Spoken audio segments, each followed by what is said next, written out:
भगवान श्री कृष्ण के चरणों में प्रेम जिसके कारण हो जाएगा।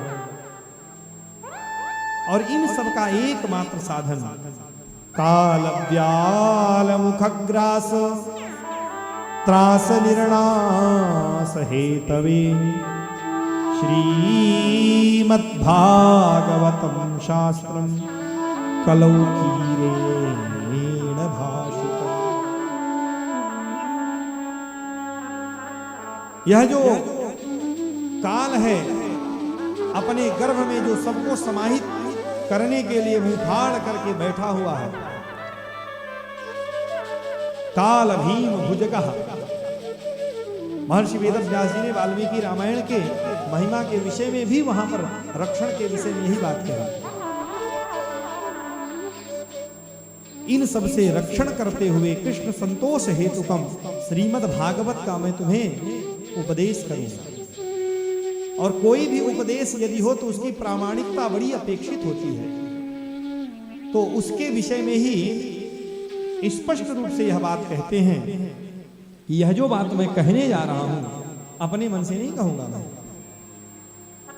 सुनने सुनाने की परंपरा में, हमारी सनातन परंपरा में बड़ी एक विलक्षण यह मर्यादा रही है।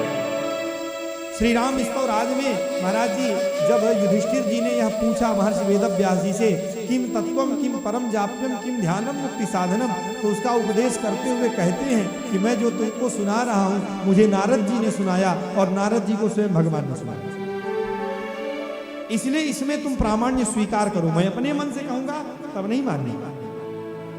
और उसी परंपरा का निर्वहन करते हुए श्री सूत जी महाराज कहते हैं कि यह जो श्रीमद् भागवत इतने दिव्य गुणों से युक्त है, इसको मैं सुना रहा हूं अपने मन से नहीं, कीरेण भाषितम्। सुखदेव जी महाराज के द्वारा जो कही गई इसको मैं सुना रहा हूं। और ये श्रीमद् भागवत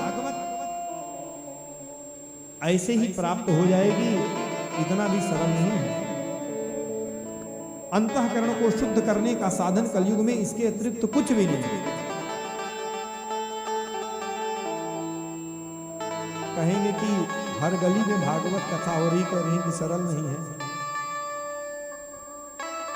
वास्तव में सरल नहीं है। कैसे सरल नहीं है?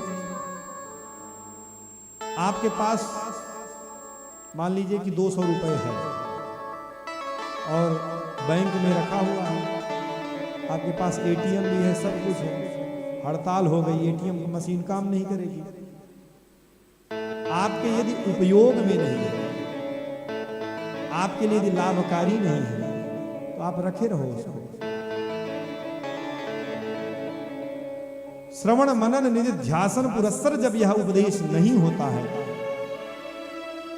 और जब इसका चिंतन नहीं किया जाता है, तब इसका प्रकाश नहीं होता। श्रीमद् भागवत महापुराण को सुन करके यदि आपका चित्त भगवान में रमण नहीं करता है, आप 3 घंटा 4 घंटा की कथा को सुन करके वापस जाकर के फिर से उसी प्रकार यदि संसार में लग रहे हैं, तो दवाई काम नहीं कर रही है। अनेक जन्मों के पुण्य जब संचित होते हैं, तब श्रीमद् भागवत आपको प्राप्त होती है। प्राप्त होती है का तात्पर्य जो हमने दृष्टांत दिया आपके लिए होती है।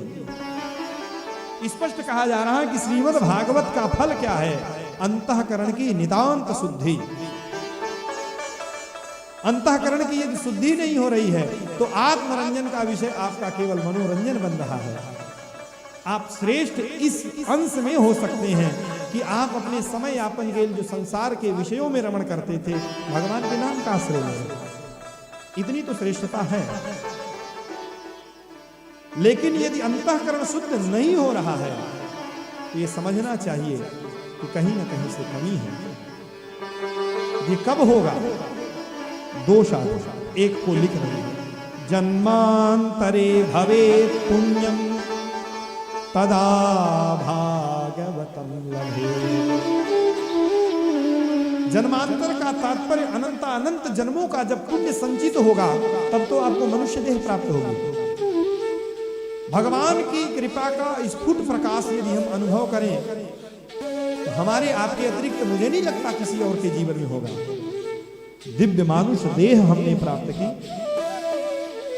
मनुष्य देह प्राप्त करने के बाद भी दिव्य भारतवर्ष को हमने प्राप्त किया। आपको पकड़ करके जब तक आप रोएंगे नहीं, जब तक आप स्वयं नहीं चाहेंगे, तब तक इस कथा का प्रकाश नहीं होगा। टार्च मिल गई है, आपके हाथ में है, बटन दबाना जानते ही नहीं तो लिए घूमे रहो।